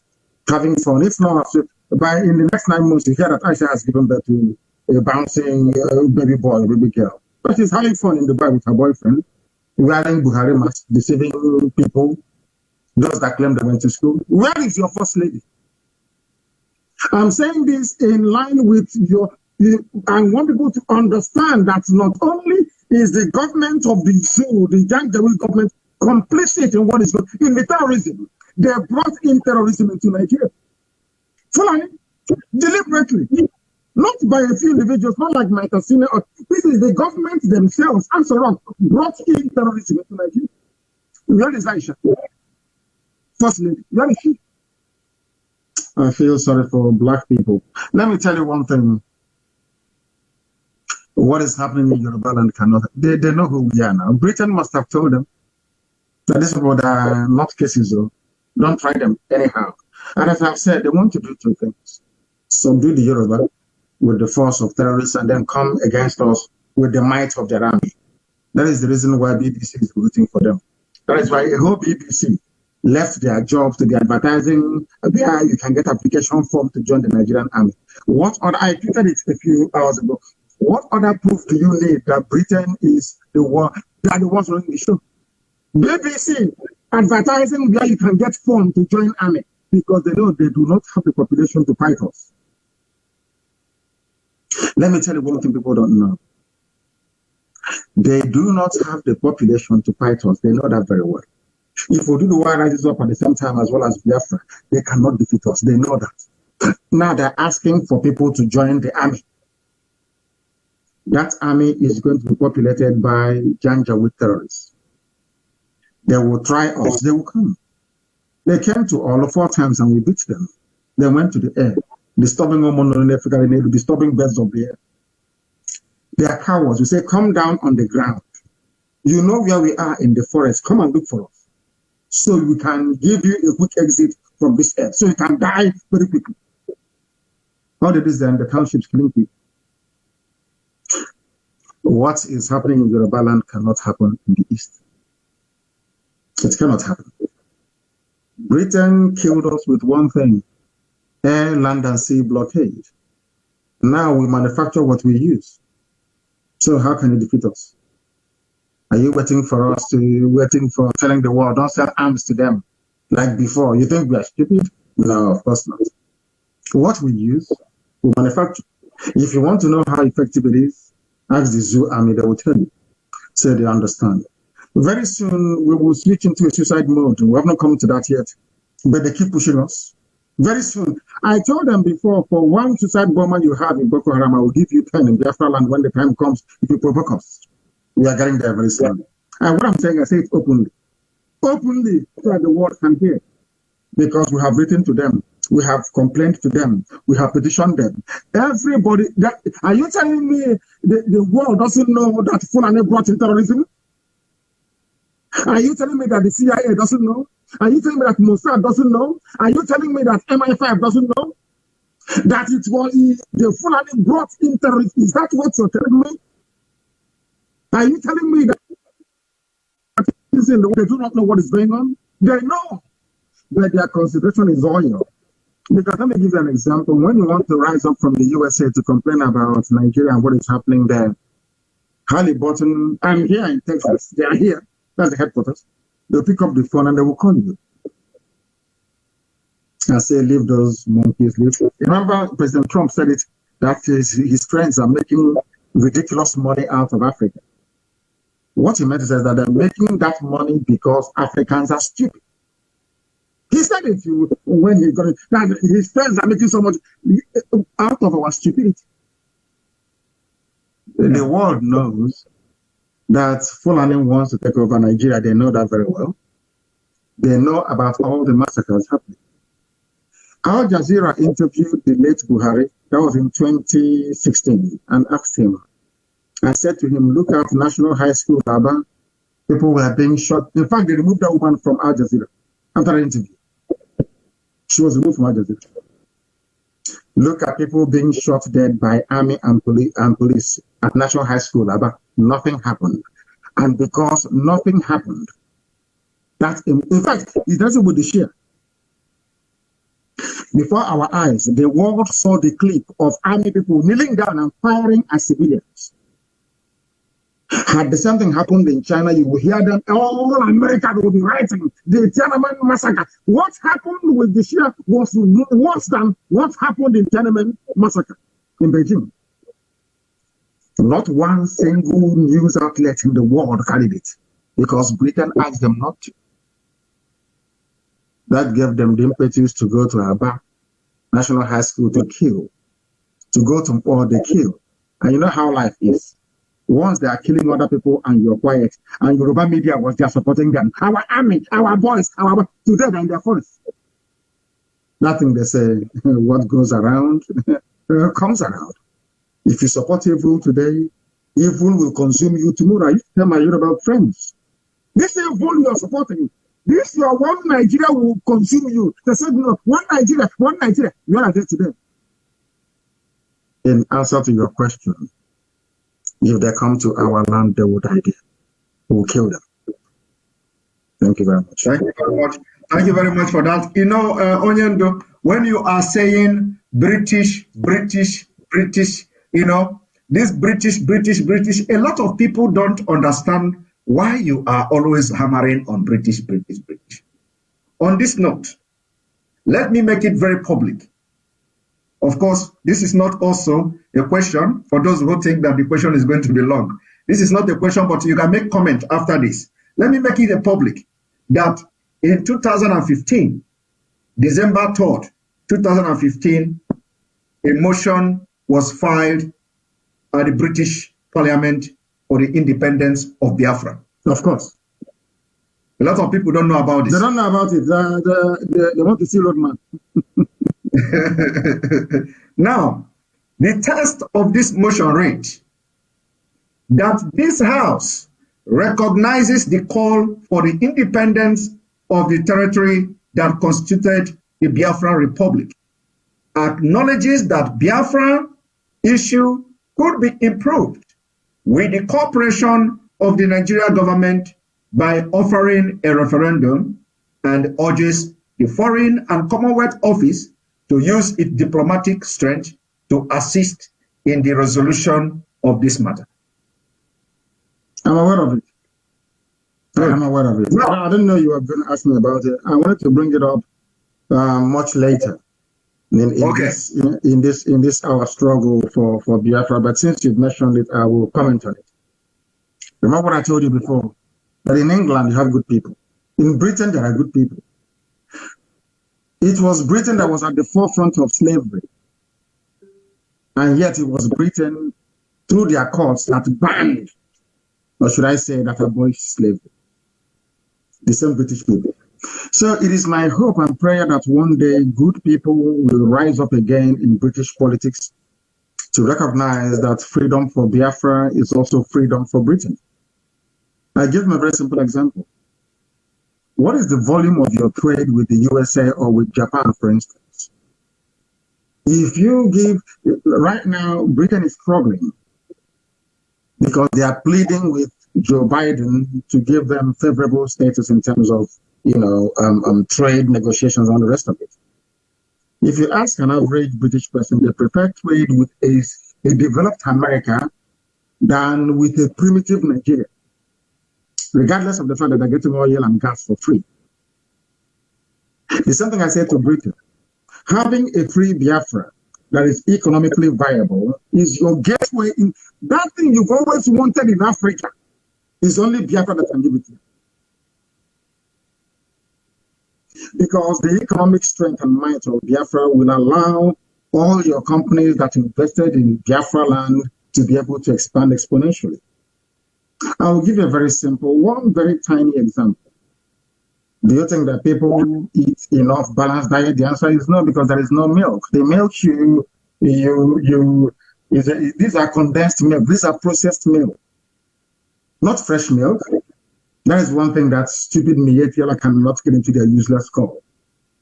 They can have viable animal husbandry industry that provides fresh milk for people. Look at all the products that require milk in it. Why do you think that Nigeria cannot produce chocolate? Because they don't have any milk. But the cocoa to produce chocolate is in Yoruba land. And part of it also in Bende, where I come from. I just want to give you a very simple example. Very simple. Look at the world market for chocolate. Especially during Easter, during Valentine, during whatever, Christmas. We can make chocolate where we come from, with the milk that we produce, employing people meaningfully, exporting all that product. So Britain should, they have this problem. Their problem is that they need somebody to subjugate. They need somebody to, when Lugard came, they called him Lord Lugard. And they brought Bible with them. In the same Bible you also have Lord. Yahweh Yeshua. And in most cases, God Almighty in heaven. And you're looking at this Beture, and they call him Lord. So that means he's close to God now, or he's related to Jesus. You respect him. Do you see how daft and foolish we are? They don't know that when you call somebody a Lord, there is temporal and there is spiritual. God is spiritual Lord. Those in the house of laws, they are temporal. But you have to go to school to understand all these things. And it's not our fault that we're educated. That is where we are.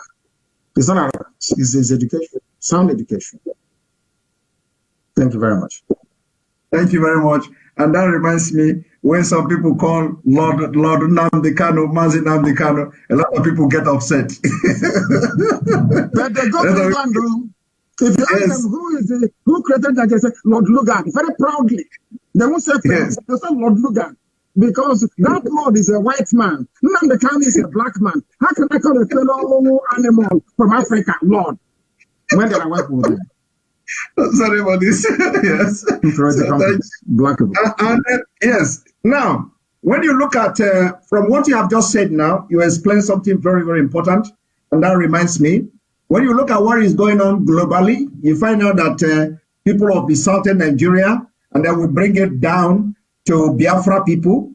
Like Ngozi Okonjo-Iweala today, you see that she is being celebrated, and a lot of people are doing things all over the world. Now, I want you to tell us, how would Biafra, if Biafra become a nation today, how would these people, the experiences, from what you have gathered, from the information you have all over the world, when you have traveled to where Biafrans are doing great, how do you think that Biafra will do things differently from Nigeria? Not just from Nigeria, but from other countries of the world. Are we going to, are you assuring people that Biafra will harness all the experiences of Biafrans scattered all over the world? And that, how do you intend doing that? They may actually contaminate what we have, because in Biafra land, as I told you before, what we are using to defend our land, we manufacture ourselves in Biafra land. And some of them didn't go to school. In Biafra land, economists are born. Engineers are born. From your mother's womb, you're an engineer, because we are a blessed race.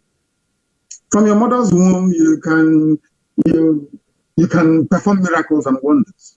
Have you not seen people building power plants, little children building toys, remotely controlled? Have you not seen them doing marvelously well and doing wonderful things? Are we not the ones that manufactured the first indigenous car in Africa? We don't even need to go abroad. Those abroad will be begging to come back home to participate, because we have it in abundance. It's about harnessing the potentials of these people and bringing to the fore. We are not going to suffer what other black people suffer from in Africa. If you are better than me at doing something, I will concede to you. I will step down and you will take over, because you will do it better than I can. That is the mentality we're going to go into Biafra with. Everybody will be accommodated. But those who are excellent, it doesn't matter. I'm not going to say, oh, because Nnameka, my child, is not as brilliant as your own. Because of that, your child will not climb. It has to be my own. God forbid. Excellence. We are going to celebrate excellence. We are going to reward those that serve their nation. Not noisemakers, not empty barrels, not criminals and vandals, no, heaven forbid. And above all, there will be no police carrying guns on the street, so you can think properly. People don't understand this. In Biafra land, you can live your life. Unless we are at war, you cannot see a soldier on the streets. So you can think properly. Because we've been traumatized by this. They have dealt with us.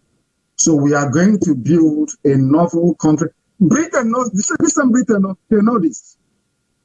They don't want Biafra to come because they know that Biafra will put every other person to shame. That's why they don't want it. If not, give us Biafra now. Give it to us. Okay, say it to us. Give us Biafra for 5 years. If it's not viable, you go back to Nigeria. They know what we can do.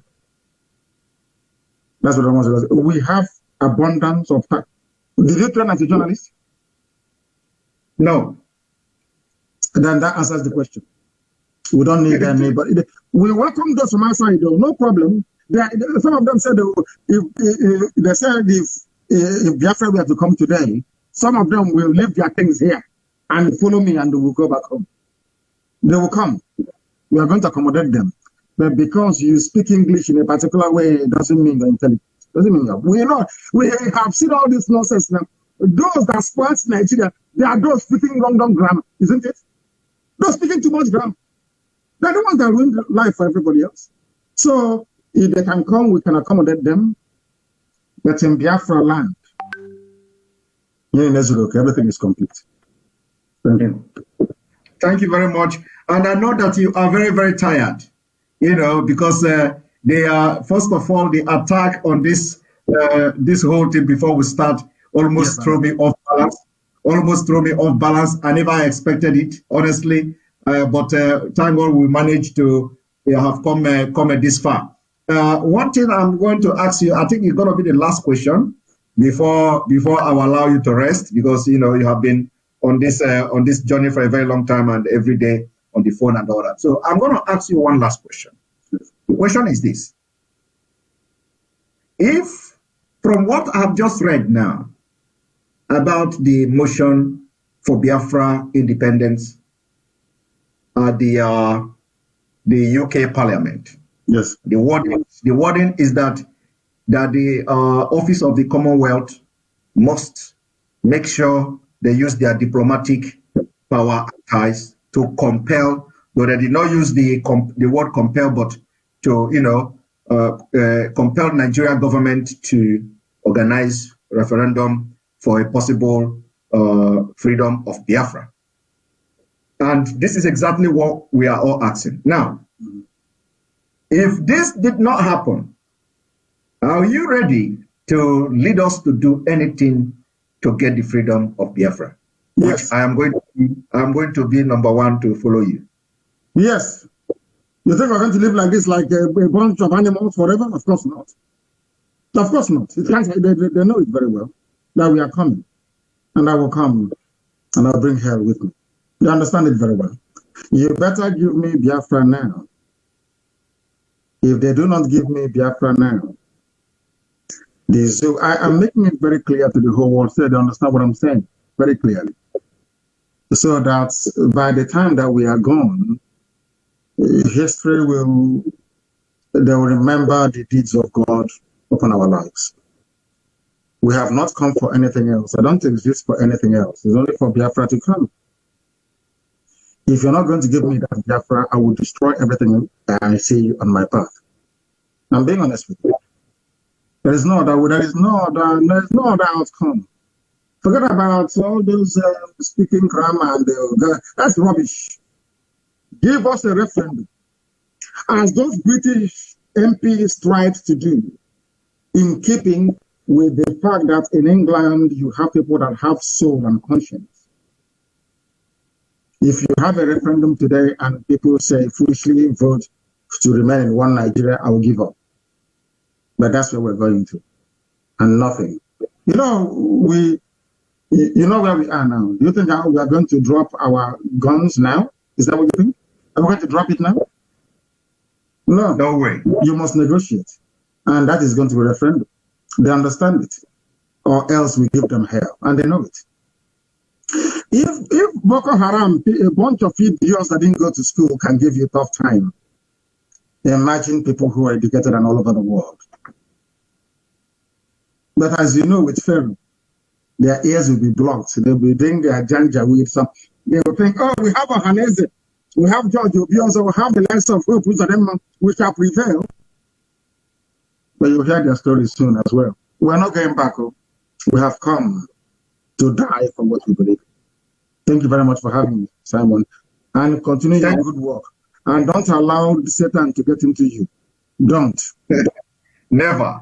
Never. Thank you very much, Ohamadike. DK Anakbogunanya. Greetings from people from Canada. Greetings from people from Australia. Greetings from people from almost all European countries. As I am talking with you, you will notice that my face has been on the, these people are sending messages. Yes. Everybody from different parts of the world telling me to greet you. Particularly people from Canada are asking, when are you coming to Canada? Let them find a cure for COVID and I'll be there. COVID is everywhere.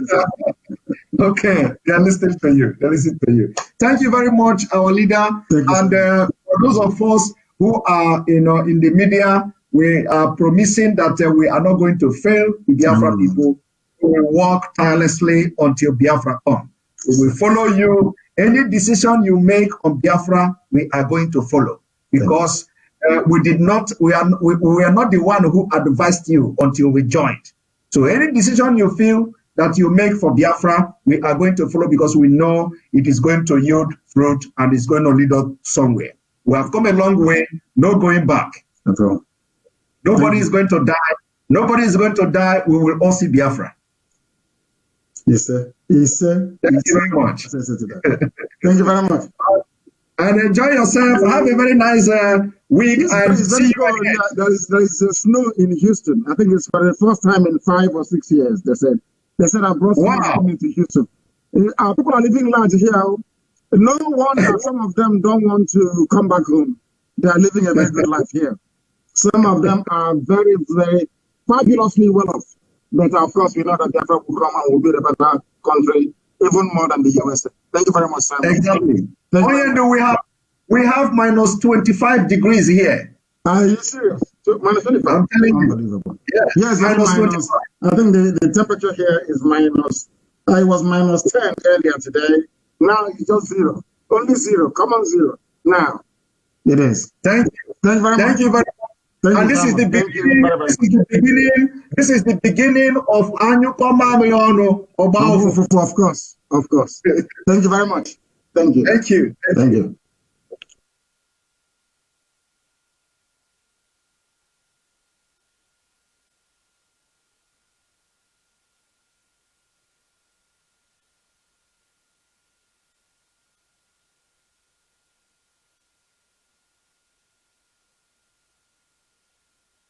I cannot even play any video on this my wonderful gadget that has actually turned to Buhari system.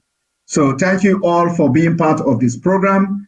We're gonna go now, but by tomorrow we are going to start our normal broadcast where we may be touching some of the issues we discussed today, and I'm going to be bringing all the evidence